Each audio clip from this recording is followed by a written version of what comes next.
fra den eneste by, der både er forstad til Viby, Hornstedt og Åbyhøj. Torsdag med MagnusMadsen.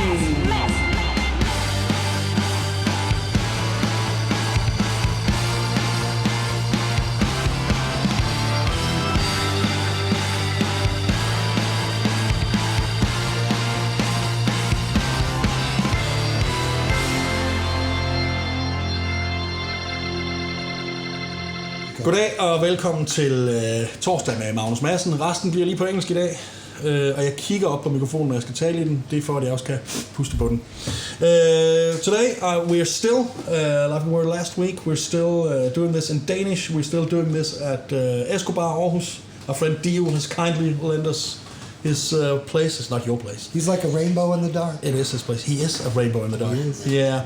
And I have my guest here for the second week. We've been sitting here for 2 weeks now. We have. Yeah. The cheeseburgers have been great. Yeah, the cheeseburgers have been great. The one drink has been a little too not enough. Well, But you can ask my wife, if I get a coffee, like an iced coffee, it takes me a half a day to drink it. I don't know why. Well, I just... I guess then you can do the driving and she can... I like that when we have that in our relationships. My guest, of course, is still from L.A.Guns, Tracii Guns. We talked a little. We talked a lot. Yeah. If you haven't heard that, I would suggest you go back, dear listener, and listen to that first. Yeah. There's a link somewhere here, down there. We don't know where it is yet. No, we don't know. It'll be there. It'll be somewhere, just floating around space. And Dio, could I have a beer, please? Yeah, thank you.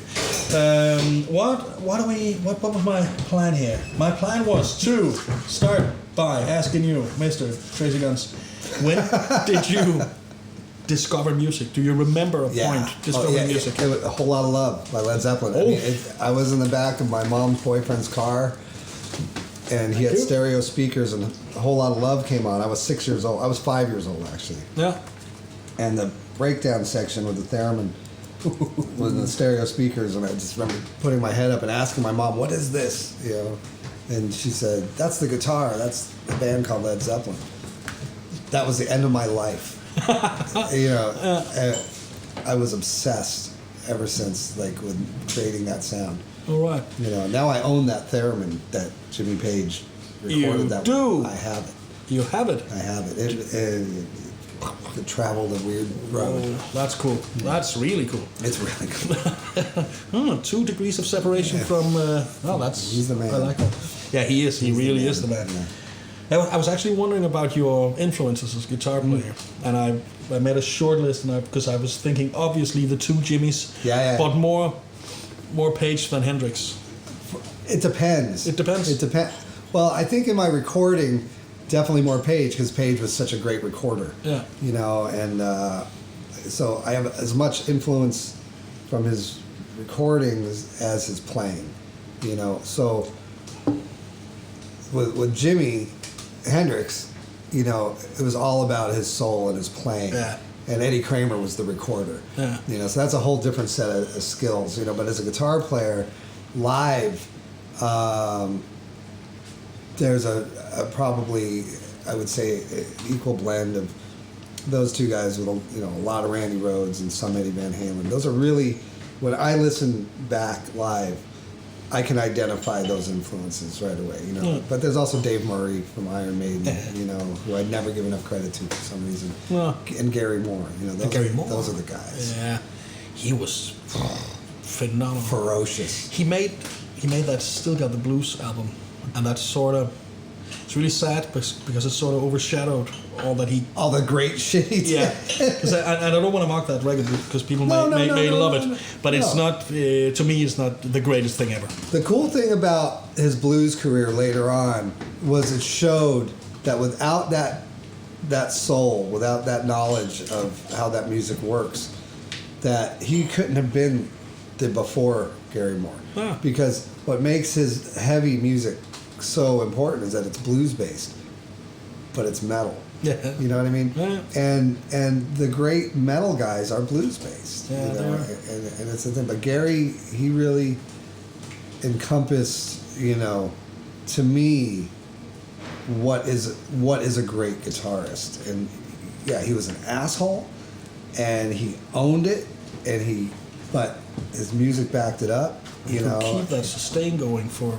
He was years. the man. I mean, you know, Randy Rhoads heard Gary Moore and went, "Oh my God!" You know, who am I? You know what I mean? And it's people like that that are the real, you know, kindling that lights that fire in these generations of guitar players that, you know, even if they're in their bedrooms and they're in institutes learning all this stuff, you know, those guys, Gary Moore, you know, in particular, was that kindling, whether people recognize it or not. Yeah. You know, like you have somebody like that. And who's the Rory Gallagher too, you know, like, you know, he gets a little over the top and, you know, I can only listen to him in doses, but he has that spark, that playability as Alvin Lee did too. You know, it's like you know, you see him at Woodstock, you're just like, oh my God, you know. So there's a few guys that are guitar terrorists, and Gary Moore, man, to me is the biggest guitar terrorist. Nice. Because Randy, he had elements, believe it or not, of Hendrix live, you know, with the out of control distortion and sustain and that fire. And that's what I love. I love seeing a guitarist that's just so in control of that out of control sound, you know, that's going to feedback at any moment, you know. And then there's Page, who's always so in control and out of key. It's like, you're in control and you're playing out of key, and I still love you. Why? You know, it's like just bizarre, the coolest cat ever. You know. So, you know, when it comes to, you know, influence, you know, with Hendrix, the thing with him is just the ability to come from a soul circuit. And the cool thing about the soul circuit that he was involved with before he became Jimi Hendrix was that they were flashy. Yeah. You know what I mean? That he understood flash and, and entertainment, you know? He did. So, but in his music, you know, he was playing punk rock, metal, blues. He did it all. So he's a terrorist, you know, like Gary Moore. He reinvented every single possible thing about playing the guitar. Yeah. And that was really... And that's why he wanted to be friends with Clapton and Townsend and stuff like that. You know, he wanted to be accepted by his peers in England, you know, and they accepted him, but they were scared to death of him and jealous of him. You know, it was a little bit unfair. You know, I think Brian Jones from the Rolling Stones was really the only guy that just wanted to be his friend. You know, like hey man, you know, I dig you. You know.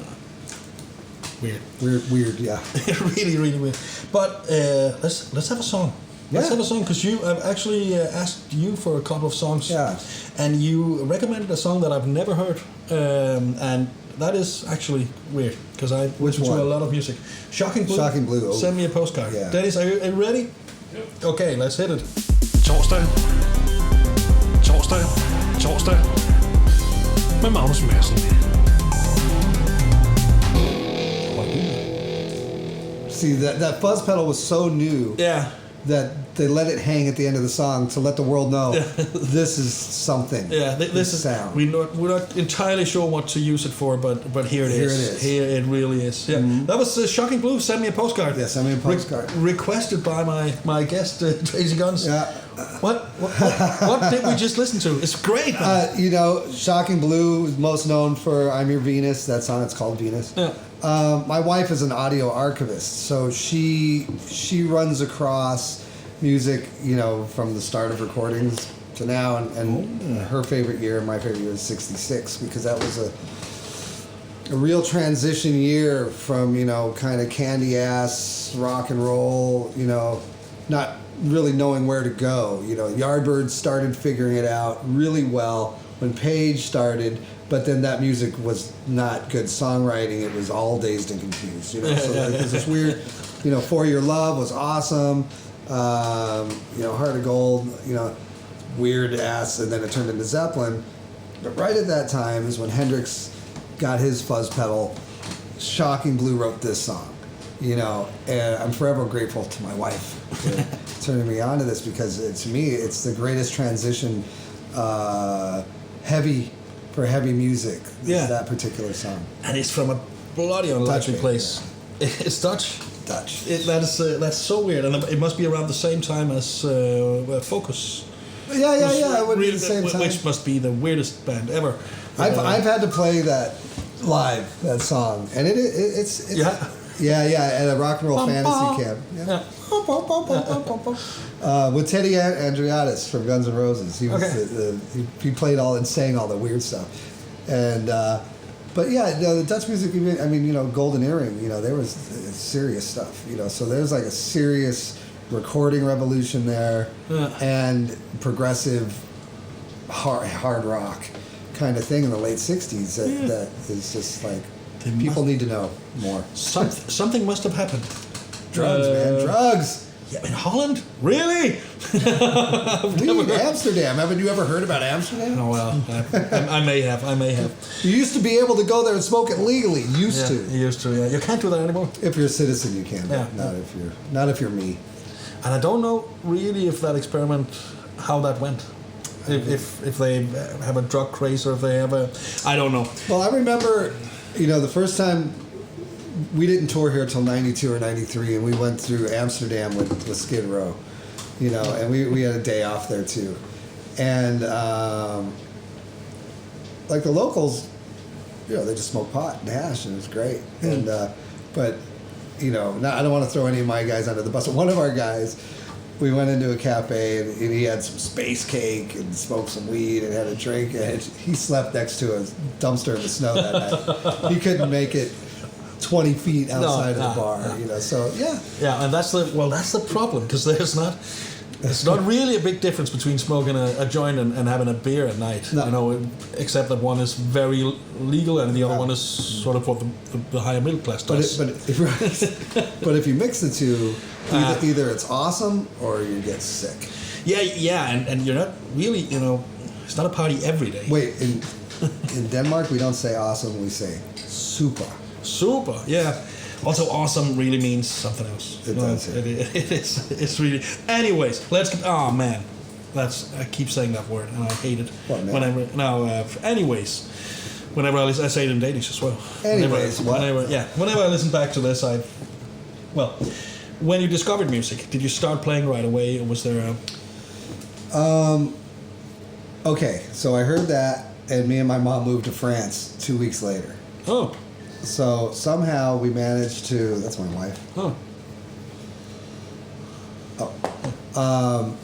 Say hello. Hi.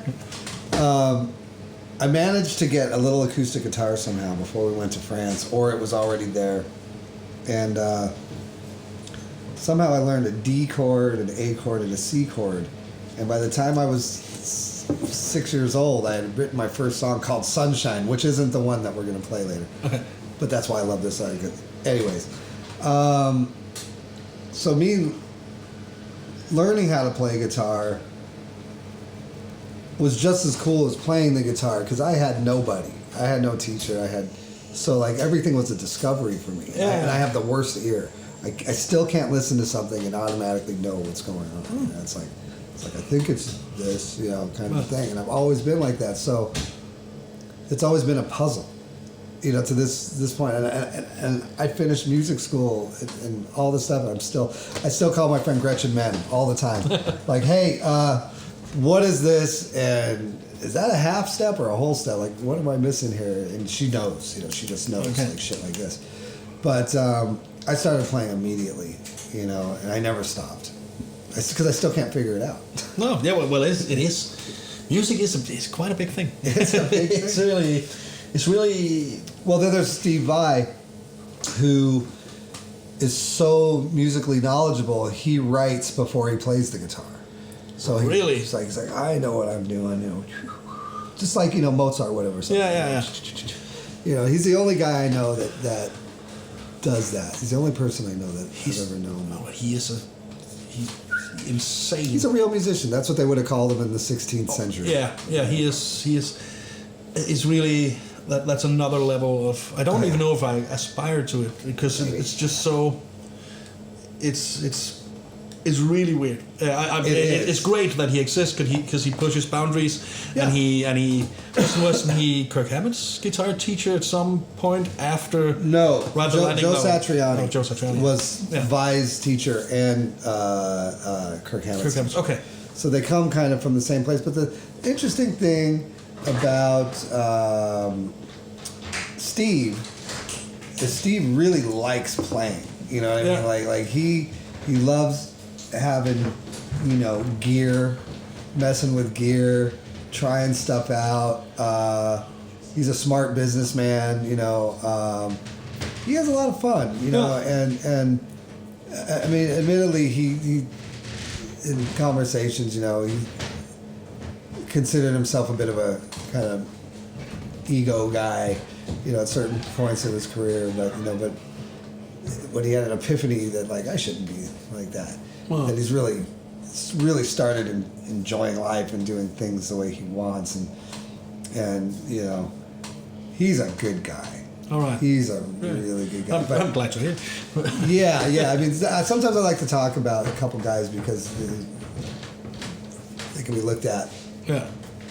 Perception is weird. Yeah, it is. He's a really good guy. Cool. He's been a really good friend to me and some other friends of mine, and he's very open and try this.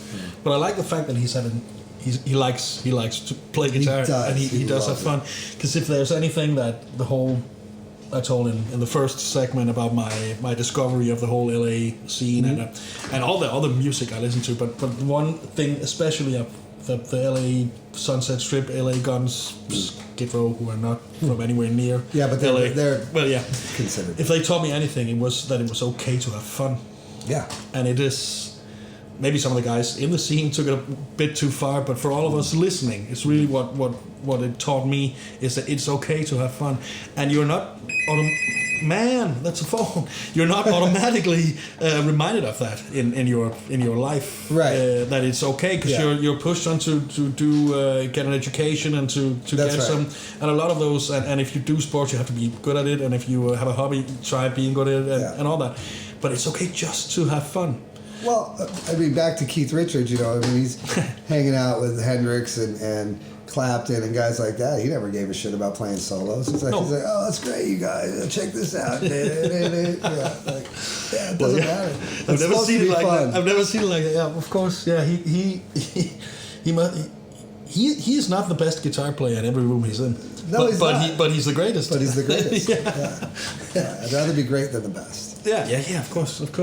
And then have fun. And I read a lot of autobiographies. I was reading Bruce Springsteen's autobiography, and he tells about the first time he saw Elvis Presley on TV, and how America changed overnight for the youth culture, and he was in, as far as I can tell, the saddest place on earth, Jersey, and really a tough upbringing with no hope, and suddenly they all realized, or they were sort of split down. Half of them realized it's okay to have fun, while the other half had no, you sit down, I will beat you down. And there's the same sort of epiphany I had when I started listening to all that kind of music, because it was also at the same time as the grunge thing was happening. And that was not about having fun. No. I think it secretly was, though. I mean, I can tell now they sort of did the same drugs, knew the same girls, and came to the same places. Yeah, I think. And I love that as well, isn't it? Because I remember, one of Alice in Chains' first gig was with L.A.Guns and Ozzy, and George Lynch. We did like a big, gigantic, what do you call that? Charity show. Okay. For children. And they couldn't help but be in a good mood because they had all these other guys that were like, hey man, we're here, we're rocking, and Jerry and Lane was a little introverted, but people enjoy playing music, but when they lose sight of it, that's no good. And it's like, kind of the interesting thing that I love about black metal, even Gorgoroth, even, what's his name? Gaul. Yeah. Satan. Yes. Satan. Go watch a clip. Gall. Satan. That's Satan. Yeah, go on YouTube.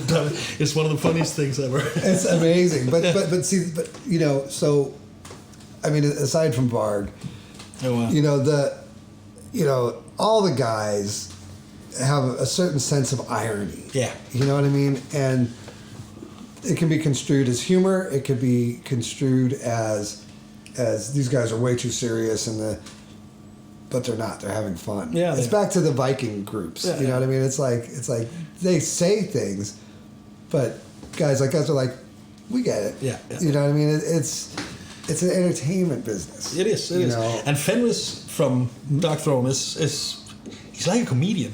He's amazing. He is really, really funny. He's an encyclopedia of man, every rock band there's ever existed up until mid '80s. He pisses me off though when he plays like, you know, weird like dub remix disco. I was like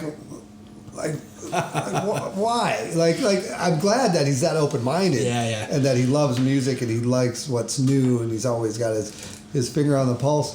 But you know, but when I'm checking out Fenris and you know, it's like, man, you know, show me some metal I don't know. You know what I mean? Like, yeah, come on, man. You know, he's a very smart, funny guy. Just because he's so goddamn cool. He is. Man, you've been outcooled by Norwegian. Oh yes, I have. Postman, as far as I know. That's great. Dennis, I've lost track again. A song? Yep. Okay. Sorry. I have to now. Yeah, well, you've picked another song. Yeah, Sunshine, right? Yeah, Sunshine, featuring Dick Wagner by the Bossman, and it's here. Torsdag med MagnusMadsen. Who was that? That was Sunshine, featuring Dick Wagner, the Bossman. Yeah, that's a great song as well. Well, yeah, that's like a little bit later, like maybe 69, 70. Yeah. You know, so Hendrix had his impact on everybody by then, and it really shows in this song because Dick Wagner, if people aren't familiar, I think he's in the original Alice Cooper band, and he might have been later actually, to be honest, because I think he played with Steve Hunter with Alice Cooper, but a guy like that, and this, because the Bossman, if you know about the earlier stuff, is that Yardbirdsy kind of thing that transitioned into the more psychedelic thing, and they nailed it with this one, you know. And I like it because the first song I ever wrote was called Sunshine when I was a little tiny kid. So that song oftentimes ends up when you're searching on our streaming services, you know, garage rock. You know, and that one showed up one day, and I was like, and that's the one song that I got to introduce to my wife, and she's like, I never heard this before. I love this one. Brilliant. So those two songs are our favorites. So she's she must know her music. She embarrasses me sometimes. Cool. And she's got good taste, or is okay. Is that like, oh man, I wish you didn't know.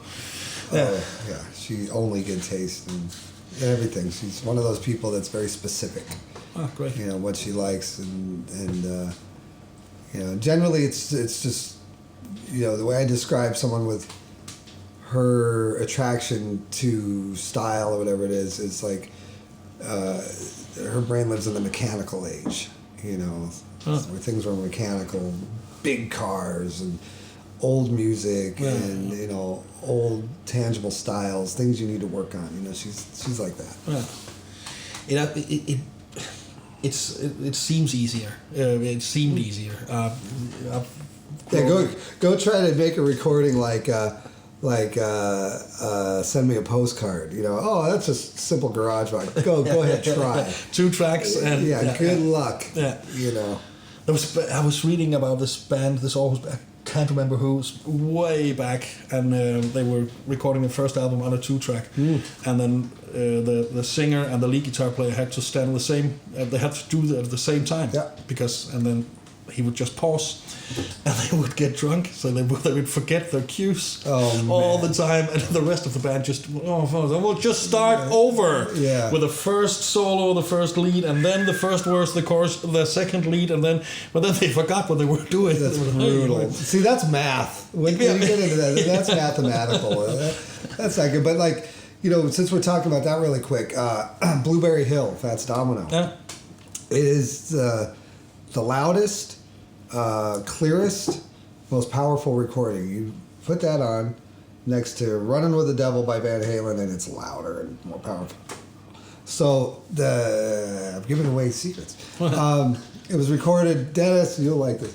So they used to have what was called a 3-track tape machine. And what it was is you had 2 tracks that weren't stereo. It was just 2 tracks. And you would blend those 2 tracks to the 3rd track. So that would be your final thing. So you could have multiple inputs. And back then they used ribbon mics, which are omnidirectional. So you have both sides of the mic. And so you could record 4 things essentially, or an orchestra here, a bass player here, vocals, piano, that's how recording was done. Well, whoever engineered Blueberry Hill said, well, we have this other track. We have a 3rd track. So they wired that so they could put another ribbon mic in there. So now you had essentially 6 places to record, 6 angles, And that was like the perfect alchemy of recording happened that day with that song, and you can put up the original recording next to anything and it's louder, more powerful, and clearer, and more comfortable to listen to. 3 tracks. Yeah, 3 tracks. Mono, and Impressive. and 3 RCA D77. Yeah. That is The big. I can't remember the Yeah. I feel like it's very, very important to stop this before we get into more about microphones. But I know. I was just gonna say, boy, that was really boring for. But a lot I know of people. one guy from Russia who should have been here. That's a long story, everybody. That's not. Well, anyways. Well, this is going out live. I'm not going to cut any of this out. So this is great radio. No, the last 4 minutes were not great. Well, it was because it was that's great. That was technical. And all crap. that was invented by Les Paul. All that recording technology and that. Well, Les Paul, double tracking. he probably, Bob Hope gave him a little room at Paramount Studios because Bob owned part of it, and Les, he was able to. He had resources there, bring in those 2-track machines, and that's where he invented multi-track recording. Yeah. So with the ability to link machine after machine after machine, and also at the same time in the process, he invented tape delay. It goes on forever. Yeah, Les Paul is way more than just a guitar. Les Paul and Leo Fender is the 2 guys we have to just. And Leo didn't play guitar. No, that's didn't. the amazing thing. And Jim Marshall was a drummer. Yeah. Well, boy, could he make an amp. Well, yeah. The funny, and if you're listening out there, the Les Paul is of course the one guitar the Gibson Les Paul, but he was an amazing player. He was the most insane player, and he could do the tricks as well, all the unnecessary stuff. Well, he was inventive. He probably we talk about Hendrix, being flashy. Of course, he got a lot of those things from Les Paul. Yeah, I think so. Yeah. And he had a TV show, I think. Yeah, Les Paul. He did. He with his wife, with Mary Ford, and they would do tricks. And she could play. She could do anything he could do. They were incredible, and he invented something that is fictitious. He called it like the secret box. Did you ever watch that? Oh yeah, it's not something that's real. Yeah, but he goes. I'm going to make this happen over here, and he invented this way of picking that sounded like delay. He always was like obsessed with delay, but nothing was delay except reverb. So he invented a way to pick it. Dun, dun, dun, dun, dun, dun, dun, dun, dun, dun, dun, and then he did that whole routine, and you can see all that stuff on YouTube. All this stuff was filmed. Yeah. Check out, by the way, a Danish guitar player, Uffe Steen. Okay. Who is he is a great guitar player. Yeah. And he's do you know him? No, he's a jazz and blues guy. Okay. And he plays left-handed. He can play upside down. He can do anything. And but there's this great video where he's playing all these different modulation and effects without having the effects. It's just in his hands. It's just delay and reverb and tremolo, and it's so. Yeah, some guys practice Stairway to Heaven their whole life, and some guys figure out what to do with a guitar. And everything that guy plays is just beautiful. Uffe Steen. Wow. And it's there's a lot of mistakes in it, which is great. And now the cops are coming to pick us up. coming to take us away. To the funny farm. All right. We actually just gotten to the point where you discovered music and started playing in France. What were you doing in France? I have no idea. My aunt, my mom's sister, had married a Frenchman. Okay. And I don't think we went there for the wedding. I think my mom just wanted to get out. Just wanted to try. Yeah, and so I was there for 6 months and she stayed for a year. I ended up going back. Okay. But yeah, that was my first experience of waking up in a European city and smelling a bakery. Well, yeah. Yeah, nothing wrong with that. No, and France is an okay place. It's okay. That's okay. It's a bit heavy on the French, but okay. Heavy on the French, a lot of traffic in the big cities. A lot of French people. I love that you they're guys a think bit you have French. I love that you guys think you have traffic here.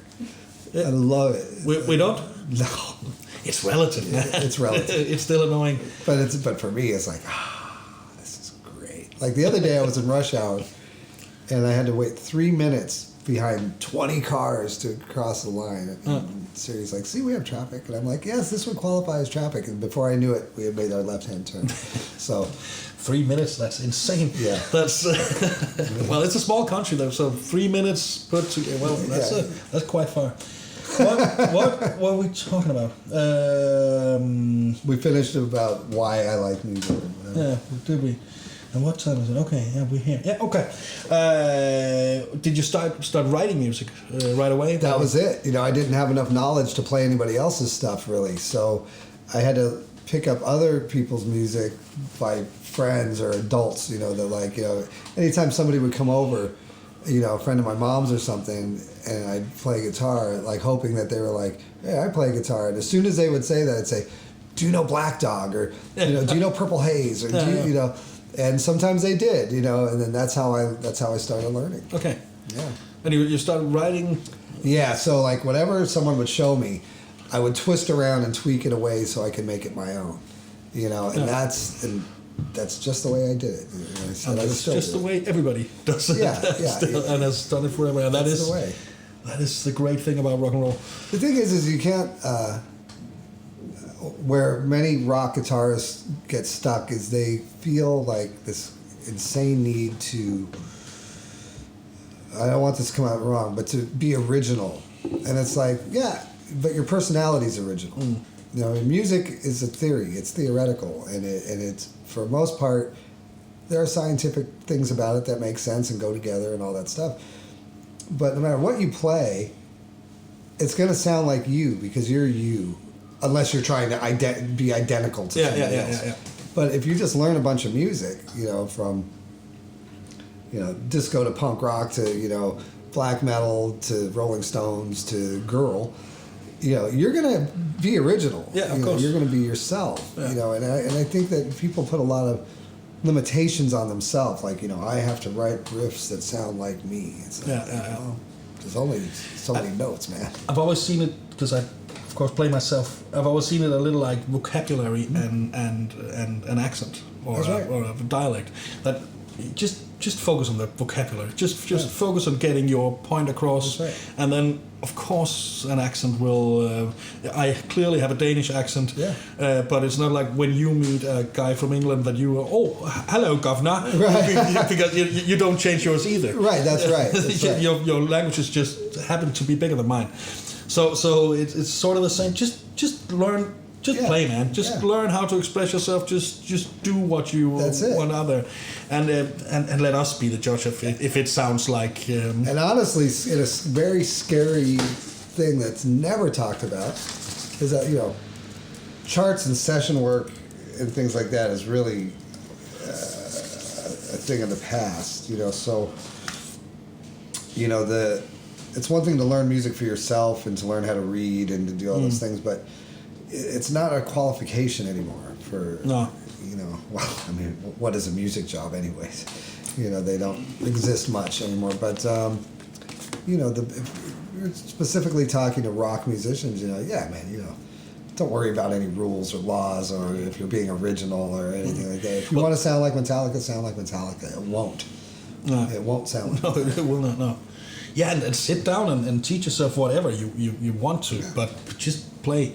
I spend more time learning rockabilly my whole life than any other thing, and I don't play rockabilly. Well, that's brilliant. Just because I love rockabilly, but I don't want to play rockabilly. Well, but I know all the parts and bits and stuff. But that's just the way to do it. I'm a history buff. I love the 20th century history, but I've never wanted to be a historian or write books about it. It's I just can't stay away from it. Here's something I wanted to tell you earlier. Musicians tend to assume that their favorite musicians listen to the same music they do or the same type of music they do. So, and this should be enlightening for young musicians. First time I met Tom Araya from Slayer was at BC Rich. We used to have guitars built there in the late 80s. And on Thursdays, you'd pick up your instruments that you ordered whenever. So he's in there. He was going out with this girl, Tina, that worked there. I think they might even still be together. And he's like, hey, I know you. And I'm like, I know you, And so we had a conversation. And the one thing we didn't talk about was metal. Yeah. We talked about Neil Young for an hour and a half. You know what I mean? Tom Araya. And just how much he admired him and loved him and all these things. And I can relate. So, if you find the musicians that you idolize or you want to be like interesting, try to find out what they like. Yeah. Because chances are this guy in, 1988 was probably not listening to too much music that was coming out at that time, Go back 10 years. That's generally the influence of the musician you like. Of course. Yeah, and if you're a part of a scene, it would be weird if you were touring with Skid Row and listening only to Skid Row at the same time. It would be because it's different. And that was the cool thing. Speaking of Skid Row, is I didn't listen to Skid Row, and as soon as we were on tour with them, and they came out with, I think it was Monkey Business was their first song live. Slave to the Grind. Slave to the the album. Yeah. I was like, holy shit, these guys are heavy and great and awesome. So I mean, it could also be a mistake not to listen to people in their genre, of course. But you don't generally. It's a very different album to their first, actually, second one, and it's really heavy. It's really. And all Sebastian talked about on that whole tour. I don't know how I ended up hanging out with him so much, but anyway, we did. He could not wait to tour with Pantera. He kept telling me, when we get back to the States, we're bringing this band Pantera, man, blah, blah, blah, blah. And he used to make me listen to it. And I'm like, I didn't get, he talks more than anything, And so, like, the first show they did, Pantera was on, and the audience ripped out all the seats of the thing. And, like, made Skid Row go on late. And that was my first encounter after that tour of knowing about Pantera. I'm like, wait a minute, who are these guys? Then I got so into Pantera. Wow. Oh, Sebastian was right. Well, as far I've heard a lot of bands say that their favorite tour ever was the Pantera, the whatever one they did with Pantera. Yeah. Because it was a party all the time, and because the brothers were the nicest guys on earth. Who are sadly no longer here, any of them. They Southern gentlemen. I mean, to the last time I saw Vinny, man, the guy, genuine, not rock star attitude, just, normal, nice people. Well, I love those guys. Great players. Oh, wow. Yeah. Oh, yeah, terrorists. yeah, really, both of them. Yeah. Both of them. Dennis, it's time for a song. Yep. I had to guess sort of your influences as a guitar player, and there was one guitar player that I sort of could hear, and you've mentioned him like 10 times, so I got it right. And I sort of chose the most well-known song, so I'm sorry, but here's Mr. Crowley by Ozzy Osbourne. Torsdag med MagnusMadsen. That was, of course, Mr. Crowley by Ozzy Osbourne. By Randy Rhoads. Yeah, by Randy Rhoads. And Bob Daisley.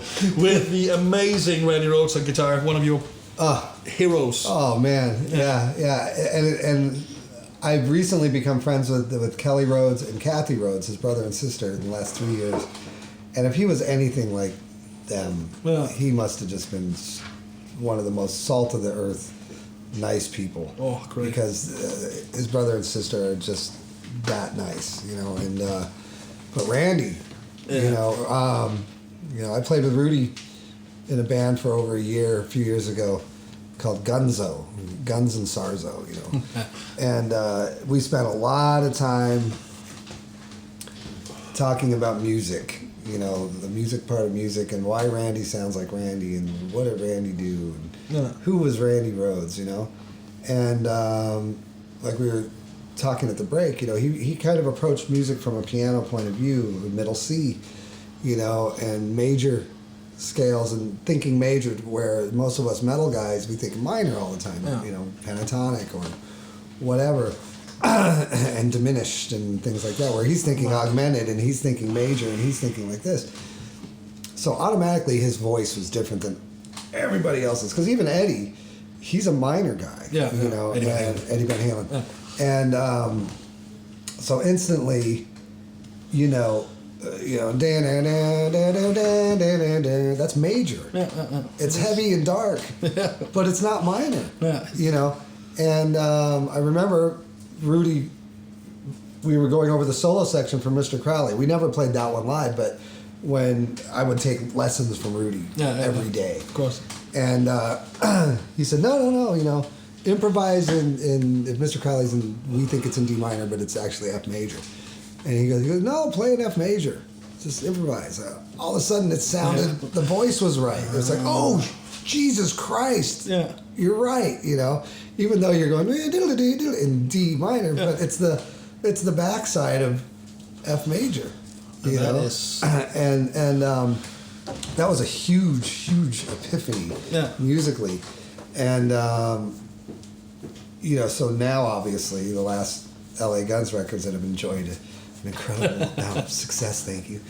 I've approached things in more of that way when structuring solos and things like that, because it's a little bit out of the ordinary. Yeah, and it's just another tool in your toolbox. But it's a very potent one. It's a very potent one, and like I want to give credit where credit's due. Richie Blackmore thought the same way musically. From that point of view, is where a lot of people describe Richie Blackmore and Randy Rhodes as classical influenced, and they're 100% correct. Yeah. But not because they're listening to Bach and Beethoven. It's not because of their classical influence. It's because they learned music from the very first fundamental middle C. Yeah. You know, and everything stems off of major scales. There are no minor scales. There are relative minors to the major scale. Boy, this is boring for people that don't know. No.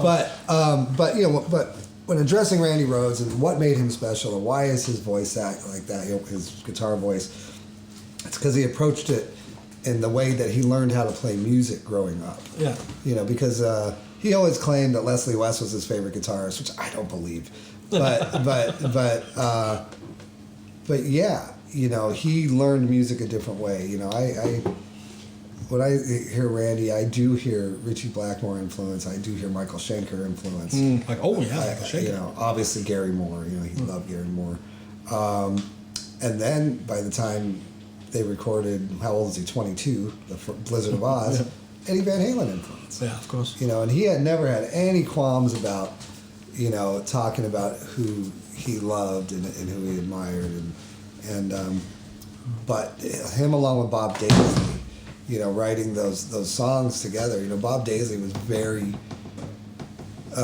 patient in songwriting, and because he was writing the lyrics as well. Yeah. So Randy had all these great ideas, and you know, Bob could help him glue it together. You know what I mean? And that's like, you know, I think in a rock band, it's always great to have someone to counterbalance, like John Paul Jones and Led Zeppelin. Yeah. Page comes in, and, you know, secret weapon. Yeah. You know, and John Paul Jones goes, oh yeah, let's put that together like this and add this, you know, and then it's something really special, you know. And that is for a lot of bands. It's not Well, that is something you get to know when you start playing. Yeah. It's not necessarily the most flamboyant guy standing at the edge of the stage who is responsible for the sound of it. Well, we were talking about Rage off the last L.A.Guns record. Yeah. Your friend was running and ruined his run because it's so, Johnny Martin, our bass player, he had that idea when we were in Australia. We're jet lagged, and I always had GarageBand on my phone, so I'm always ready to record it. Oh, yeah. I have this one. Come on, man! And the record was already written, but I always like to let whoever was working, like, what do you have now? Now that I've blown my wad, what do you got? And he had that one, and we can't even play it live. We played it the first 2 weeks after the record came out. We played it live and we gave up. It is a sprint. Wow, man! Because I love this thing, like James Honeyman Scott from the Pretenders. He always played slow against the fast. So like I took that approach on that song. So when the solo comes up, it's more like chords, and I can't do it. I can do it sitting down, when I'm hitting record or whatever. But it's just like, and then there's a time change in the middle of the solo and stuff like that. But but Johnny Martin, throughout all the last 3 records, because we just completing a new one now. Okay. He's always been there. As hey, I think, and I'm like, you're right, and blah, blah, blah. And so there's always got to be another point of view, or else you don't know what you're cheating yourself in the audience, because if there's more to be had, you should have it in the song, and my belief has always been, since we all have influences and since things have a tendency to sound samey and like other people, when you're done writing a song, spend another 5 minutes on the recording. Yeah. You know what I mean? And like, what can you do to make it special, or at least give it a chance to have something come out something of the different, something, to do something. And especially in rock music, because to me, I love the production of Danzig's first record. It's a guitar, bass, drums, and a vocal. But then what if, like Jack White, what if you put bass on that? Wow, what a concept. Yeah. It is great. But sadly, Mr. Tracii Guns, this second hour has come to an end. Yeah. Dennis is playing the outro music because he wants us to leave. No, he wants to go over slate drums with me. He's like, okay, this is great, but we have technical conversations. Bye. Hi. Well, Tracii Guns, thank you very much for doing this. Magnus. Very nice meeting you, man. Tusen tack. Yep. Thank you. Oh, thank you. And come back another time. I will. Yeah, I will. Dear listener, that was the conclusion of my second talk with the legend from Los Angeles. John Legend. John Legend from Los Angeles. Mick Mars, no. Tracii Guns. We'll be back next week with something different. And, get in touch. Listen to all the other podcasts. And remember to have fun. Bye. See you.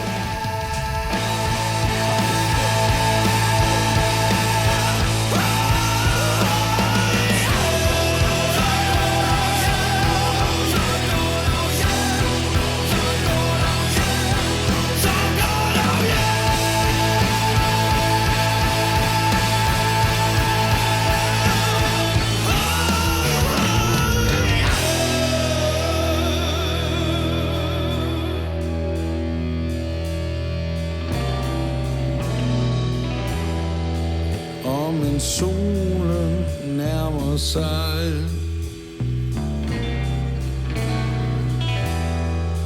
Er han endnu lige på vej hjem til et langt og tiltrængt vin?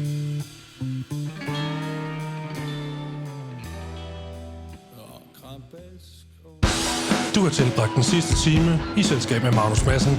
På vegne af danske tegnsprogsentusiaster vil vi gerne have lov at sige...